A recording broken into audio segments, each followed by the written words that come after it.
এক যুবককে বলছিলাম যে ভাই কি ব্যাপার মুখে দাড়ি রাখো না, বলছে হুজুর আমার বয়স হয়নি হুজুর। কি হয়নি? আরো জোরে বলেন, কি হয়নি? খুব বয়স হয়নি হুজুর। আমি বললাম ভাই বিয়ে করছো? বলছে বেশি না হুজুর, 3 ছেলের বাপ। তাই আমি বললাম সোল হওয়ার বয়স আছে, দাড়ি থোয়ার বয়স, আরো জোরে বলেন দাড়ি থোয়ার বয়স। এগুলো চিটারি দুনিয়াতে চললেও আল্লাহর সঙ্গে চিটারি চলবে।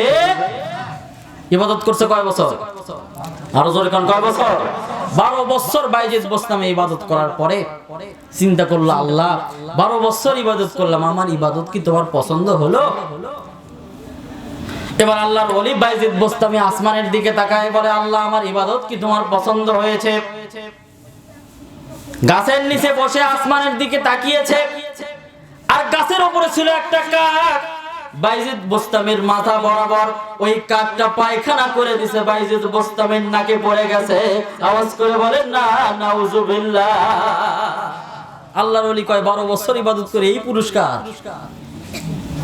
আল্লাহ এই পুরস্কার দিলে 12 বছর ঝড় বৃষ্টি কোনো কিছুই মনে না করে দুনিয়ার সবকিছু ত্যাগ করে আল্লাহ তোমার ইবাদত করলাম, আর তার ইবাদত হলে কাকের পায়খানা।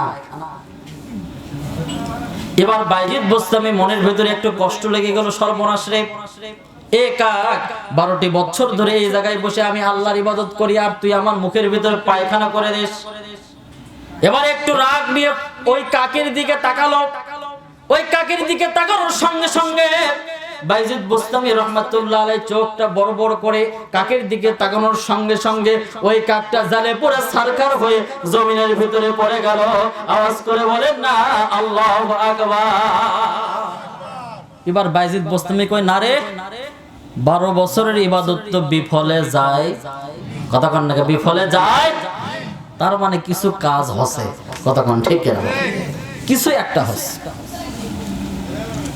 এবার বাইজিদ বোস্তামি রহমাতুল্লাহ আলাইহি বলে, আজকের এই পাওয়ার দেখে মনে হচ্ছে আমার ইবাদত আল্লাহর কাছে পছন্দ হয়েছে, কিছু একটা পাওয়ার হচ্ছে, তার মানে আর জঙ্গলের ভিতরে বসে থাকা যাবে না। এবার আমি জমিনের ভিতরে ছড়িয়ে পড়বো, সমাজে যাব। যে সমস্ত মানুষগুলা অন্যায় করে বিপদে থাকে, বিপদের ভিতরে থাকে, বিপদে থাকে, আল্লাহর হুকুম মানে না, আল্লাহর সঙ্গে নাফরমানি করে, তাদেরকে প্রথমে আমি দাওয়াত দিব। কথা যদি না শুনে চোখ বড় বড় করব। চোখ বড় বড় করলে আল্লাহর শাস্তি আসবে। দুই একটার মানুষের প্রতি যদি আল্লাহর শাস্তি আসে, অটোমেটিক আর বলে এমনি এই ভালো হয়ে যাবে। আওয়াজ করে বলেন না আল্লাহু আকবার। যদি দুটিয়াটা চোখের এই ঝলকানিতে মারা যায়, 2-4টা এমনি ঠিক হয়ে যাবে। কথা কোন ঠিক কিনা বলেন? সম্মানিত ভাইরা, এবার বাইজিদ বোস্তামি রহমাতুল্লাহ আলাইহি এই কথা চিন্তা করে জঙ্গল থেকে বের হয়ে চলে আসবেন। লোকালয়ে আসতেই জঙ্গলের মাথা শেষ মাথায় দেখেন একটা বাড়ি। আসরের নামাজের ওয়াক্ত হয়ে গেল। এবার বাইজিদ বোস্তামি চিন্তা করলেন যে আসরে যখন ওয়াক্ত হয়ে গেল, একটা বাড়ি দেখা যায়, ওই বাড়িতে একটু নক করে একটু ডাকি, দেখি ওখান থেকে যদি আমি একটু পানি পাই তাহলে ওযু করে আসরের নামাজ আদায় করে তারপরে আমি সমাজের ভিতরে যাব। এবার আল্লাহর ওলি বাইজিদ বোস্তামি রহমাতুল্লাহ আলাইহি এবার বাড়িতে ঠক ঠক করে শব্দ করে, বাড়িতে ঠক ঠক করে শব্দ করে, কোনো আওয়াজ আসে না। সালাম দেয়, কোনো আওয়াজ আসে না। বাইজিদ বোস্তামি মনে করে হয়তো বা এই বাড়ির মানুষগুলো ঘুমাচ্ছে, তাই কেউ কোনো কথা বলে না, কোনো আওয়াজ আসে না। এবার বাইজিদ বোস্তামি রহমাতুল্লাহ আলাইহি একটু অপেক্ষা করলেন। কিছুক্ষণ সময় পার হয়ে গেল। কিছুক্ষণ সময় পার হওয়ার পরে ভিতর থেকে একটা মহিলার আওয়াজ আসলো, কে আপনি? কাকে চান? কেন এসেছেন?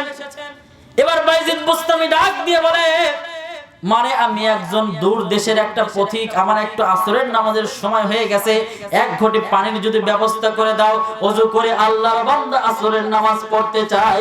আওয়াজ করে বলেন না আল্লাহু আকবার। যদি 1 ঘটি পানি দাও তাহলে আমি একটু আসরের নামাজ পড়ব। এবার মহিলা দেখে বাড়িতে কোনোই পানি নাই, একটু দূরে যেতে হবে। কোনো কথা না বলে বের হয়ে চলে গেল দূরে পানি আনার জন্য।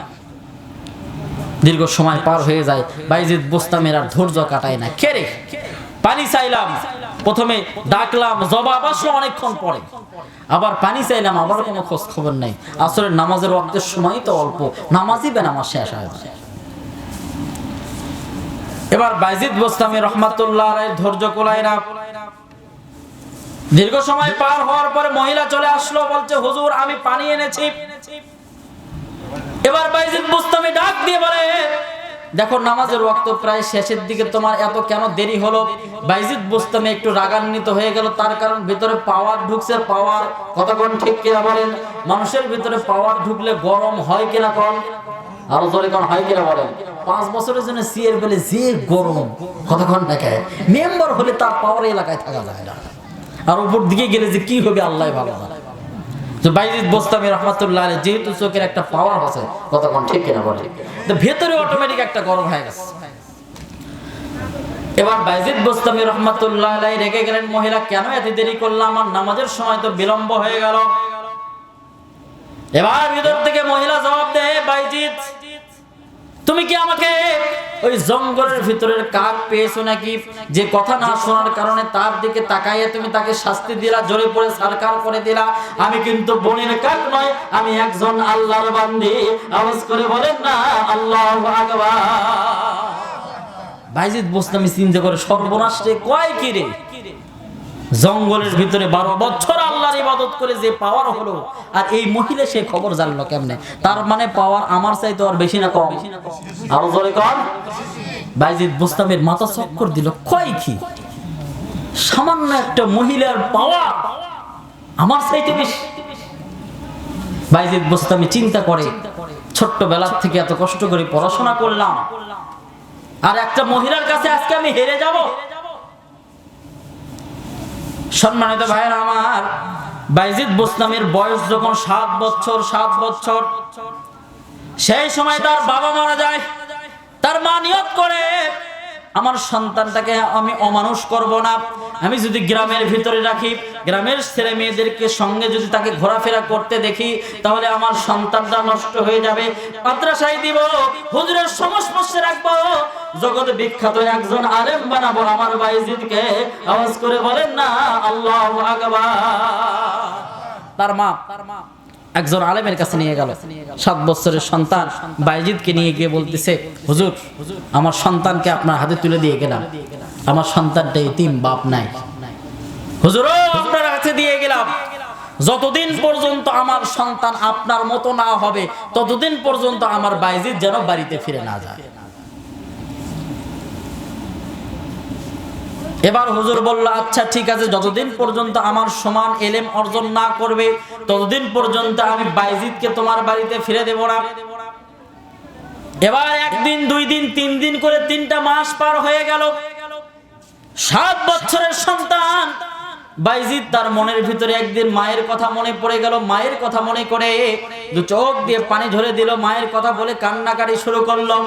হুজুরের কাছে গিয়ে বলে, হুজুর একটা দিনের জন্য আমাকে একটু ছুটি দেন, আমি মার সঙ্গে একটু দেখা করব, মার সঙ্গে একটু কথা বলে আবার চলে আসব।